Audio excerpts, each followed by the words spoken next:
Bonjour à tous, on continue Masechet Nedarim, Daf Chav Zayin, et on commence Daf Chavav à Bet en bas de la page, 2 lignes avant la fin. Itive Ravina le Rava Rabinatan Omer.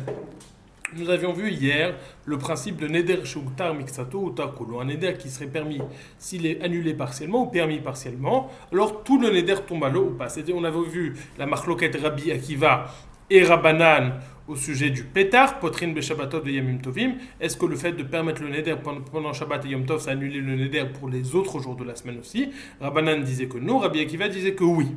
Nous avons vu aussi la marloquette entre Bet Shammai et Bet Hillel, à savoir au sujet de quelqu'un qui interdirait des figues à un groupe de personnes, et il s'avère que dans ce groupe de personnes se trouve son père.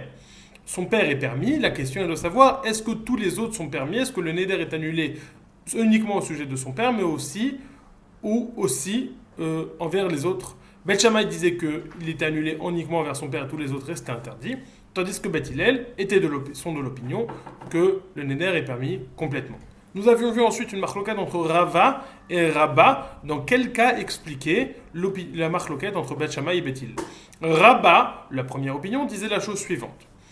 Quand une personne redit la même chose, avec une précision, c'est-à-dire qu'au début il dit Kulchem Asurim, vous êtes tous interdits, puis après il dit si je savais j'aurais dit Kulchem Asurim Chutz Miaba, vous êtes tous interdits à l'exception de papa, mais il réutilise la même expression. Dans ce cas, tout le monde est d'accord que tout le monde reste interdit à l'exception de son père. La marloquette entre Bet Shammai et Bet Hillel, qui est aussi la marloquette entre Rabbi Akiva et Chachamim, parle dans un cas où au début il a dit vous êtes tous interdits, Kulchem Asurim, puis après il dit si j'avais su que papa se trouvait là, j'aurais dit, je n'aurais pas inclus tout le monde dans un même groupe, mais j'aurais dit un tel est interdit et papa est permis. Du fait qu'il change la façon dont il prononce, dont il exprime son neder, on voit que le neder premier est une erreur complète, et dans ce cas-là se trouvera la marque locale entre Rabbi Akiva et Rabbanan, entre Bet Shammai et Bet Hillel. Est-ce que le neder n'est annulé que partiellement ou complètement? Rava, quant à lui, nous disait la chose suivante. Au début il a dit vous êtes tous interdits, et puis après il dit si j'avais su j'aurais dit vous êtes un tel interdit et papa est permis, c'est-à-dire qu'il y a un changement entre sa première phrase et sa phrase a posteriori, son expression a posteriori. Dans ce cas-là, tout le monde est d'accord, Bet Shammai, Bet Hillel, Rabbi Akiva, Chachamim, que le neder est permis complètement. Dans quel cas sont-ils en marloquette? Lorsqu'il a dit Kulchem Asurim, au début il a dit vous êtes tous interdits, puis après il a dit vous êtes tous interdits à l'exception de papa. Là il va y avoir discussion comment appréhender la deuxième phrase. Est-ce qu'on va prendre le début de la phrase comme l'essentiel ou la fin de la phrase? Si l'on prend le début de la phrase, il n'y a pas de réelle contradiction entre la première phrase de Kulchem Asurim et la deuxième. Donc le neder reste valable. Pour les autres personnes, elle n'est permis que pour son papa. Par contre, si on prend la deuxième partie de la phrase comme essentielle, alors là, il va y avoir une réelle contradiction et le neder va être permis complètement. On a vu que la marloquette entre Tfos Lashon Rishon ou Tfos Lashon Acharon était une marloquette entre Rabbi Meir et Rabbi Yossi, et Bet Shammai et Bet Hillel allaient dans cette marloquette selon... si l'on disait Tfos Lashon Rishon, alors le neder n'était pas annulé du tout, c'était l'opinion de Bet Shammai, tandis que si on disait Tfos Lashon Acharon, le neder est annulé complètement, selon l'opinion de Rabbi Yossi, et c'est aussi l'opinion de Bet Hillel. On commence maintenant avec une autre question sur la chita de Rava.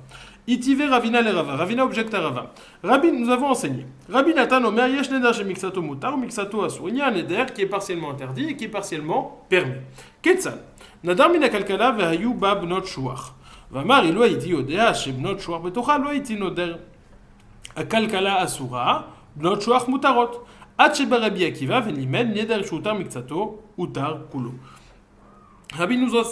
Nathan nous enseigne la chose suivante. Il y a un neder qui est permis uniquement que partiellement. De quel cas parlons-nous? Quelqu'un qui aurait fait un neder de ne pas profiter d'un panier de figues, il s'avère dedans qu'il y avait parmi ces figues des figues que l'on appelle bnot shuach, qui sont particulièrement bonnes. Et lorsqu'il se rend compte qu'il y avait ces bnot shuach dans ces figues, il dit si j'avais su que ces bnot shuach se trouvaient dans ce panier, je n'aurais pas fait le neder. Quel est le din? Le panier est toujours interdit et uniquement les bnot shuach restent permis. Et uniquement les bnot shuach deviennent permises. Ça, c'était l'opinion de Rabbanan. Jusqu'à ce que Rabbi Akiva vienne et nous enseigne Neder Shoutar Mixato ou Tarukulo. Qu'un Neder permis partiellement est permis complètement. Donc, ça, c'est un cas. Encore une fois, nous voyons la marloquette entre Rabbi Akiva et Chachamim. La Gemara va supposer que on parle d'un cas particulier. Maïlav de Amarilu Haïti Yodea Shebnot Shuar Betocham. Haïti Omer Tenim Shchorot ou Levanot Asurot. Not Shuar Mutarot. Rabbi Akiva hi oubligé Rabbanan. N'est-ce pas que nous parlons dans un cas où au début il a dit toutes les séfix sont interdits, puis après il dit si j'avais su qu'il y avait des benot shouar à l'intérieur, je n'aurais pas tout inclus dans une seule phrase, mais j'aurais dit les figues blanches, les figues noires sont interdites et les benot shouar sont montarot. Et nous voyons que dans ce cas-là, quand bien même il changerait de phrase, il y a une marloquette entre Rabbi Akiva et Chachamim, ce qui correspond donc à l'opinion de Rabba, qui nous dit que lorsqu'il y a un changement, il y a une marloquette entre Rabbi Akiva et Chachamim, et pas à l'opinion de Rava, qui nous dit que lorsqu'il y a un tel changement, tout le monde est d'accord que le neder est permis complètement. Nous voyons de cette braïta, a priori, pas comme l'opinion de Rava. Nous dit la Gemara, lo, beomer ilu haïti yodea shebnot shor betocha, haïti omer kol akalkala asura ou bnot shor mutarot. Il dit non. La Gemara répond non, nous ne parlons pas de ce cas, nous parlons d'un cas où, effectivement, au début, il a interdit tout le panier, et puis après, il a dit si j'avais su, j'aurais interdit tout le panier, à l'exception des bnot shor, sans changer complètement de phrase. Et donc, ça, même selon Rava, c'est bien une marloquette. Selon Rava, c'est une marloquette entre Rabbi Akiva et Chachamim. Selon Rabba, il faudra dire comme la première explication. Selon Rabba, il faudra expliquer comme la première explication de la Gemara. Continue la Gemara. Man tana lehad et tanu Rabbanan nadar mi chamishat bnei adam keechad utar lechad mehem utur kulam chutz mi echad mehem hu mutar ve'en asurin. Qui est l'auteur de cette Mishnah qui nous enseigne, de cet enseignement, qu'une personne qui aurait fait un éder concernant 5 personnes, et il y a 2 parties dans cet enseignement. Première partie va nous dire que le neder est permis complètement. Deuxième partie, on va nous dire que le neder n'est permis que pour celui pour qui il a été permis, mais pas pour tous les autres. Si une personne a fait un neder concernant 5 personnes, et outru echad mehem, nous dit la Mishnah, nous dit cet enseignement, outru l'echad mehem, outru kulam. Si on a permis à un, tous deviennent permis. Par contre, on nous dit chutz mi echad mehem, hu mutar vehen asurim. Si on dit que il a permis, à la fin on nous dit que si on a permis un cas, alors uniquement lui est permis et tout le monde se restera interdit. Donc nous avons ici une braïta où nous avons les 2 cas qui sont présentés devant nous. Quelles sont les opinions de quel cas parle-t-on? Il est Rabba, Reisha Rabbi Akiva, Veseifa Divrei Akol. Il est Rava, Seifa Rabbanan, Vereisha Divrei Akol. Selon l'opinion de Rabba, nous devons expliquer que la Reisha qui nous dit qu'il y a un principe de Neder Shoutar Mixato ou Takulo nous parle uniquement selon l'opinion de Rabbi Akiva. Et on parle d'un cas où il y a eu un changement. Qu'au début il a dit Kulchem et puis après il a dit un tel. La Seifa qui nous dit qu'il n'y a pas de principe de Neder Shoutar Mixato ou Takulo parle dans un cas où au début il a dit Kulchem et à la fin il a dit Kulchem. Et dans ce cas-là, selon tout le monde, que ce soit selon l'opinion de Rabbi Akiva ou selon l'opinion de Rabbanan, tout le monde est d'accord que le Neder n'est pas annulé complètement mais que partiellement. Il est Rava, si l'on veut expliquer selon l'opinion de Rava, Seifa Rabbanan, Vereisha, Divrei Akol. La Seifa, où nous voyons qu'il n'y a pas de principe de Neder, Shoutar, Mixato, ou Takulo, doit obligatoirement parler, ou dans un cas où au début il a dit Kulchem, puis après il a dit Kulchem Chut, uniquement selon l'opinion de Rabbanan, qui considère que Tfos Lachon Rishon, qu'on considère le début de la première phrase, et que donc il n'y a pas de contradiction directe avec l'expression originelle du Neder. C'est pour ça que le Neder n'était annulé que partiellement et pas complètement. Par contre, la Reisha, nous pouvons parler dans un cas où il y a eu un réel changement entre la première expression du Neder et l'expression a posteriori. Au début, il a dit Kulchem, puis après, il a dit un tel. De cette façon-là, Rava nous a expliqué que selon tout le monde, le Neder est permis complètement. Et c'est comme ça qu'on va expliquer cette braïta. On a donc fini la Baruch Hashem, la Mishnah qui nous a parlé des Nidresh Kekot, puis nous avons touché au sujet de Neder Shoutar Mixato ou Tarkulo, la marloquette entre Rabbi Akiva et Chachamim plus loin, et la marloquette entre Bet Shammai et Bet Hillel chez nous, avec la marloquette entre Rava et Rabba, dans quel cas établir la marloquette entre Bet Shammai et Bet Hillel, et aussi donc la marloquette entre Rabbi Akiva et Chachamim. Nous continuons enfin avec la Mishnah, avec le 4e cas de Nedarim. Rappelez-vous, nous avons parlé dans la première Mishnah de 4 types de Nedarim qui étaient annulés, c'est-à-dire qui n'avaient pas de valeur. Nidre Zrizin, les Nedarim qui sont faits pour presser son ami sans l'intention de réellement de créer un interdit. Nidre Havaï, les Nedarim qui sont faits juste pour certifier une absurdité qui pense, juste pour jurer. Je te jure, en l'occurrence un Neder, mais je te jure que j'ai vu ça, et le seul but c'est de vérifier, d'affirmer qu'il a vu telle chose improbable. Ça c'est Nidre Havaï. Après on a Nidre Tchekot, c'est la dernière Mishnayot, lorsqu'il fait un Neder, la dernière Mishnah, lorsqu'il fait un Neder basé sur une information qu'il pensait être vraie et qui s'avère être fausse. Maintenant nous avons le cas de Nidre Onsin. Nidre Onsin, quelqu'un qui aurait fait un Neder et qui aurait mis comme condition à ce Neder une action quelconque, et cette action n'a pas pu être remplie par un cas de honnête, par un cas de force majeure, indépendant de sa volonté. Est-ce que le neder va prendre effet malgré tout? De quel cas parlons-nous? On va voir. C'est un exemple, quelqu'un qui a interdit à son ami de profiter de ses biens s'il ne vient pas manger chez lui. Toujours, on a beaucoup de questions avec « viens manger chez moi, je viens manger chez toi ». Là, un ami Réhouven a dit « je t'interdis de profiter de mes biens si tu ne viens pas manger chez moi ». Et manque de peau, Shimon, il n'a pas pu venir manger chez Réhouven parce qu'il n'avait pas la possibilité. Son fils était malade ou lui-même était malade, ou alors il n'a pas pu attraper le ferry qui fait traverser le fleuve. En tout cas, il n'a pas pu venir, mais indépendamment de sa volonté. Est-ce que le fait qu'il n'ait pas pu venir, ça va enclencher quand même le neder? On va dire non, c'est un cas de honnête, c'est un cas de force majeure, et donc le neder ne va pas être enclenché. Il va nous enseigner la Mishnah que le neder ne va pas être enclenché parce que c'est un cas de honnête. Voyons voir. Nous dit la Mishnah, Nidre Onsin. Que sont les cas de Nidre Onsin? Hidiru chavero sheyochal etzlo, vechalahu, o shechalabno, o she'igvo nahar. Arelu Nidre Onsin. Il y a Réhouven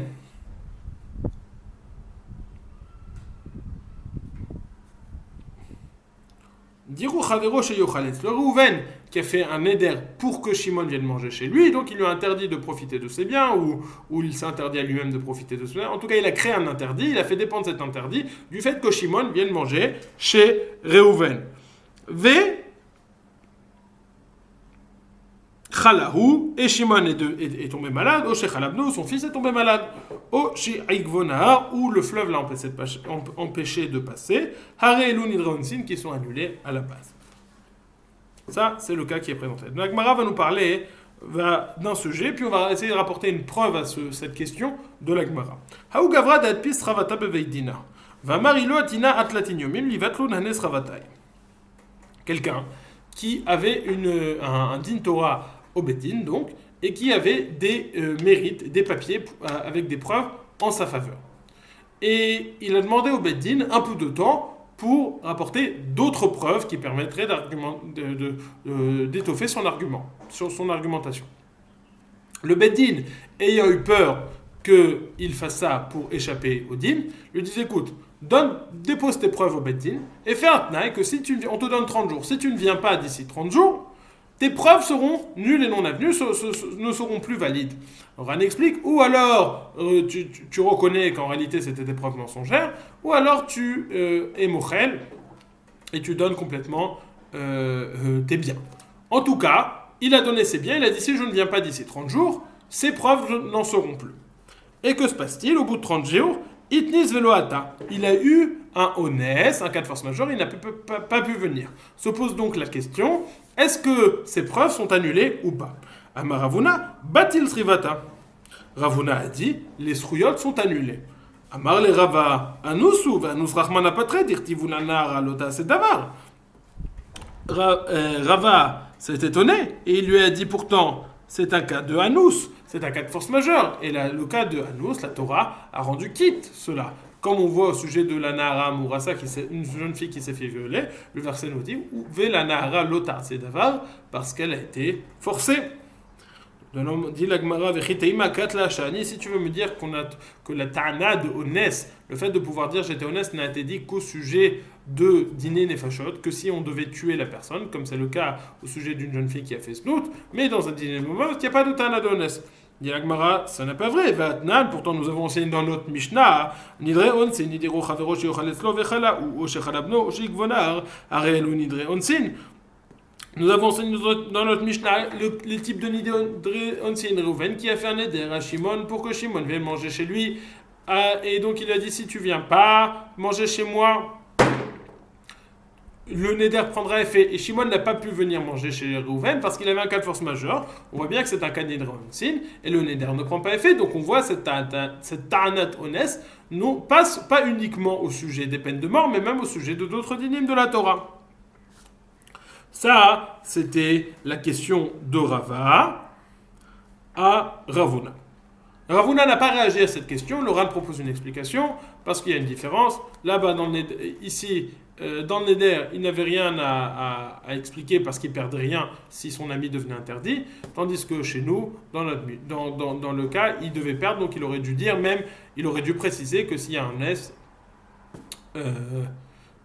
que ses droits ne soient pas annulés. En tout cas, la Gemara va rentrer dans une autre question qui s'appelle la question de manquant.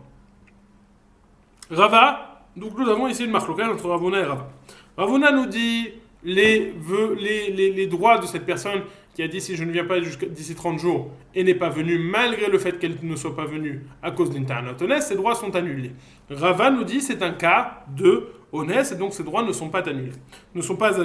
Demande la Gemara ou les Rava, Maïshna mehad itnan arezekitach marshav im lobatim mekan v'adiu bet chodesh, ou met betochi bet chodesh. Arezeket v'hamay v'haminas itni. Cette Gemara est en parallèle avec le début de la Masechet Ketubot. Aussi, on a cette même discussion sur les honnêtes, pour ceux qui se rappellent. Donc, la Gemara demande, Rava, toi tu dis qu'il y a une ta'anat ones, mais pourtant nous avons vu dans une Mishnah, a priori, qu'il n'y a pas de ta'anat ones. Dans quel cas, d'Etna, nous avons enseigné dans une Mishnah, quelqu'un qui dirait à sa femme, voilà ton guet à partir de maintenant, si je ne reviens pas d'ici 1 an, d'ici 12 mois.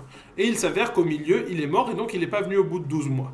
Est-ce que c'est un bon guet ou est-ce que ce n'est pas un bon guet? Il n'est pas revenu, mais c'est un cas de honnête. Nous dit la Mishnah, c'est un bon guet, quand bien même il ne serait pas venu à cause d'une ta'ana, à cause d'un honnête. Donc on voit bien que le fait d'un honnête, ça ne rend pas quitte. Et là, la validité du guet qui dépendait de ça non venu, étant donné qu'il n'est pas venu, le guet est bon, le guet est valide, malgré le fait que la raison pour laquelle il n'est pas venu, c'était un honnête. Donc quelle différence entre cette Mishnah de Kitin et ce que tu dis toi, Rava? Ou les Rava, dans les mots, quelle différence entre un mari qui dirait à sa femme, voici ton guet, et ce sera un bon guet à partir de maintenant si je ne viens pas d'ici 12 mois. Ou même, que s'est-il passé? Il est mort pendant les 12 jours. Quelle est la halacha? Harezeget. C'est un bon guet, malgré le fait qu'il n'ait pas pu venir à cause d'un cas de honnête. Amai, va midna sitnis, pourtant il était béhonnête. L'Agmara c'est différent au sujet de Gitin. Pourquoi? Parce que toute la raison pour laquelle une personne donne un get, enfin, pas toute la raison, mais en l'occurrence, une des raisons, c'est pour que sa femme soit libre, ne devienne pas almana. Quel est le problème si elle devient almana? Elle va peut-être devenir, dans le cas où ils n'ont pas d'enfant, skuka le yiboum, liée au yavam, et devoir procéder ou au procédé de yiboum, ou à celui de la khalitza, pour la libérer, la divorce avant son mariage, avant de mourir. Et donc là, une personne, elle veut plus donner le guet, et donc l'intention de la personne était de donner le guet malgré le fait que ce soit une ta'anat ones. Étant donné qu'on estime que c'est comme ça que les gens pensent, donc là, ça ne présente pas de problème. Malagmara, Maishna Mahud Amarneu, Ilo Atina Mikan Vatlatin Yomin, Yevegita. Ata ou paske mavra. Amarleu Chazudatai va manchmoen loshme maïta. Amai va minasetna enis. Nous avons un autre cas. Une personne qui est venue et qui a dit, voici un homme qui a dit à sa femme, si je ne viens pas d'ici 30 jours, ce sera un bon guet. Il est venu, au bout de 30 jours, il était là, on l'a vu de l'autre côté du fleuve, il a crié « Regardez, je suis là, j'arrive, Chazudatai, je suis arrivé, j'arrive. » Et il n'a pas pu traverser le fleuve. Ve'amar Shmuel, loshme matia, Shmuel n'a dit, il n'est pas encore arrivé, il n'a pas accompli son taille, et donc c'est un bon guet. Demande la Gemara, là encore une fois, pourquoi est-ce qu'il n'a pas accompli le tnaï? Parce que c'est un honnête, donc ce honnête ne devrait pas enclencher le guet. Peut-être qu'il y a un honnête qui est fréquent, c'est-à-dire le fait de louper son train, le fait de louper le bateau pour traverser le fleuve, c'est quelque chose qu'il aurait dû prévoir. Et donc c'est pour ça que dans ce cas-là, ça ne va pas annuler le guet. Mais ça va quand même être considéré un accomplissement du tnaï, et donc ça va enclencher la validité du guet. Mais de façon générale, lorsque c'est un honnête normal qui n'était pas prévisible, alors là, on ne rentre pas dans ce genre de considération, et le honnête devrait rendre quitte la personne. Ça, c'est la raille. Demande la Gemara, ça c'était les deux questions qu'on a posées sur Rava. Comment pouvait-il dire qu'il y avait une Tanatones? Nous avons vu dans deux cas dans Gittin qu'il n'y avait pas de Tanatones. Réponse, dans ces deux cas, il y avait une particularité. Le premier cas, c'est qu'une personne, elle voulait donner son guet malgré tout. Le deuxième cas, et donc c'est pour ça que même s'il est mort, le guet sera un bon guet.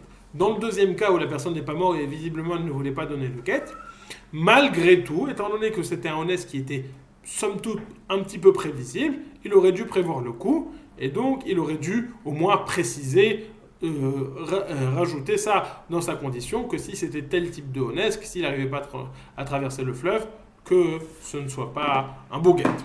Maintenant, la Gemara va poser des questions sur Ravuna. Ravuna, rappelons-le, a dit, si je ne viens pas d'ici 30 jours, que toutes mes rayot soient annulées. Maintenant, il y a un principe qu'on appelle asmarta. Quel est le principe? Il s'appelle asmarta, quelqu'un qui dit, je te donne telle chose, si il se passe autre chose. Enfin, je décide que sache qu'à partir de maintenant, sache que je vais te donner telle chose si tu fais quelque chose. Je n'ai pas d'exemple en tête, mais ces choses-là, en tout cas, me semblent impossibles. C'est une exagération. Disons, l'exemple qui va être apporté dans le Gemara, je vais te donner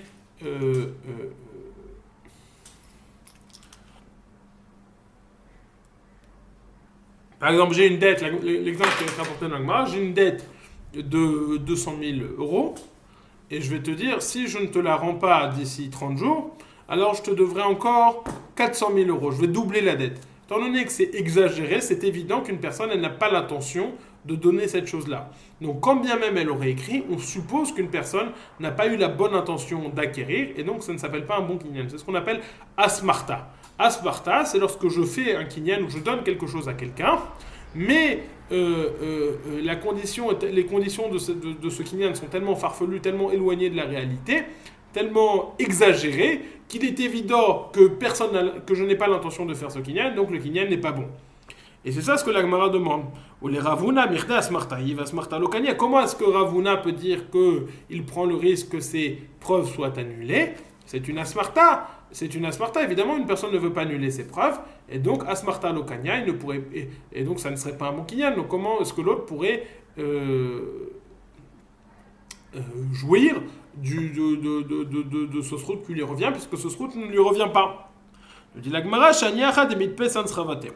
Elle dit non, quand est-ce qu'on dit que Asmarta Lokania? C'est quand l'objet reste chez moi. Mais lorsque l'objet... Et donc je dis, si par exemple tu fais 3 fois le tour du pâté de maison en moins de 2 minutes, je te donne 90 000 $. Évidemment, ce n'est pas proportionné. Et donc, Asmarta Lokania, je ne suis pas obligé après de te donner les 90 000 $.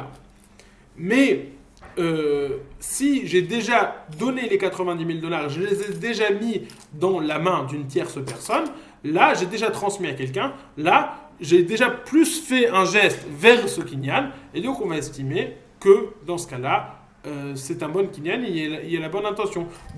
Parallèlement, dans notre cas, étant donné que les srouillottes qu'il avait au Beddin, son shtar, il a donné au Beddin, donc c'est déjà un petit peu sorti de sa propriété, là, on sort du problème de la Asmarta Lokania. Demande la Gemara,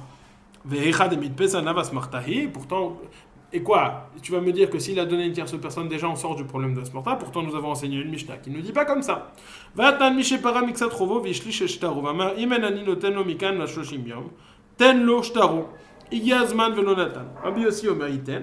Rabbi Yehuda Omer lo yiten, Rav Nachman Amar Rabba bar Avua, Amar Rav en halacha ke Rabbi Yossi, Amar Asmarta Kanya. Nous parlons d'un cas ici où quelqu'un aurait une dette qu'il aurait payée partiellement. Il a une dette, voilà, qui est similaire au cas qu'on a présenté tout à l'heure. il aurait déjà payé partiellement. Et il dit, regarde, le contrat de dette, maintenant je te devais 200 000, je payais 100 000. Donne le contrat à une tierce personne. On va donner, normalement maintenant, toi tu as un contrat de dette que je te dois 200 000. Ce qu'on va faire, c'est que tu vas donner ce contrat à une tierce personne. Si je ne te rends pas les autres 100 000 d'ici 30 jours, il va te rendre le contrat de 200 000 et tu vas pouvoir m'encaisser encore 200 000 comme si je ne t'avais pas déjà remboursé 100 000. C'est-à-dire qu'au bout du compte, je recevrai 300 000 au lieu des 200 000 escomptés, des 200 000 prévus. Quelle est la halakha dans ce cas-là? Alors ça, c'est un cas typique de asmarta. Pourquoi c'est un cas de asmarta? Parce qu'une personne ne veut pas donner, il semble qu'on estime qu'une personne ne veut pas donner le double de la somme qu'elle doit encore. Ça, c'est absurde. Donc quand elle dit ça, c'est juste pour dissuader l'autre, mais c'est pas réellement avec l'intention d'être mitraïev, de devenir à nouveau chayav, de payer encore 100 000. Ve'atnan, mishe paramixatrovovich, lish et shtaro. Une personne qui aurait payé partiellement sa dette, Veshlish et shtaro, il a donné le shtarov dans les mains d'une tierce personne. Et il a dit la chose suivante.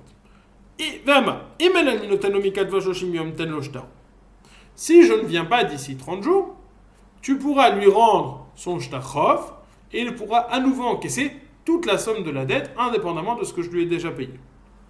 Quelle est la halakha dans ce cas-là? Machloket. Rabbi Yossi Omer Yiten, Rabbi Yehuda Omer Lo Yiten. Rabbi Yossi il nous dit il pourra lui donner, parce que Rabbi Yossi est de l'opinion que Smarta Kanya, ça fait un bon kinyan, tandis que Rabbi Yehuda est de l'opinion que Lo Yiten. Sur ça, la halakha a été tranchée par Rav Nachman Amarav Baravu Amarav. En halakha que Rabbi Yossi d'Amar Smarta Kanya. La halakha n'est pas comme Rabbi Yossi qui lui pense que Asmarta Kanya. Nous voyons donc que même dans un cas où il aurait donné l'objet dans les mains d'une tierce personne, il aurait sorti l'objet de son domaine.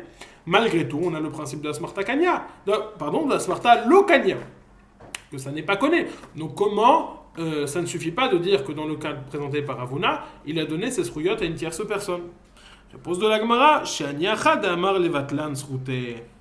C'est différent dans un cas, le cas chez nous, parce qu'ici, il ne s'agit pas de donner ses biens, mais il s'agit d'annuler ses biens.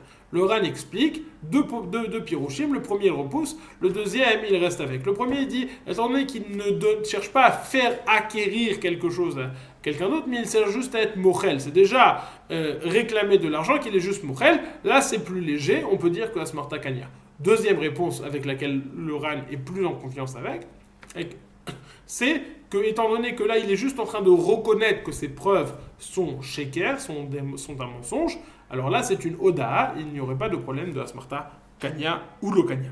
Nous dit la Gemara, Vilcheta Asmarta Kanya, Veu de Loanis, Veu de Kanu Mimele Bedin Chashuv.